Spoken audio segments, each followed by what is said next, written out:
La tradition orale, pour nous, c'est l'enseignement, à tous les degrés. Degré primaire, degré secondaire, degré supérieur. Donc c'est l'enseignement à tous les degrés.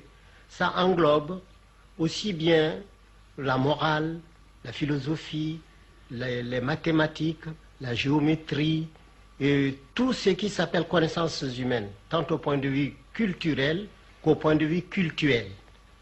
Et alors donc la tradition orale, c'est l'enseignement.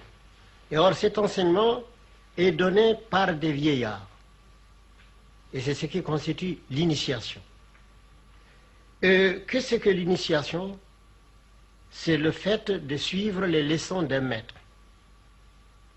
Mais ça englobe toute la vie, toute la nature, parce que pour nous, on dit il y a le vivant, il y a les êtres immobiles et non vivants, il y a le vivant immobile et il y a le vivant mobile. Ici, le mot vieillard, ce n'est pas celui qui a un grand âge, c'est celui qui connaît.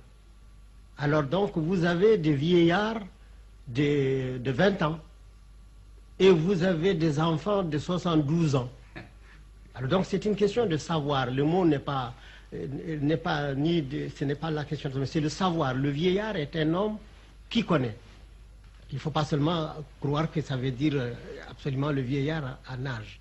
Mais comme ce sont les vieillards en âge qui, généralement, ont le plus vécu, ont le mieux vu, et alors ils sont considérés comme les grands initiateurs.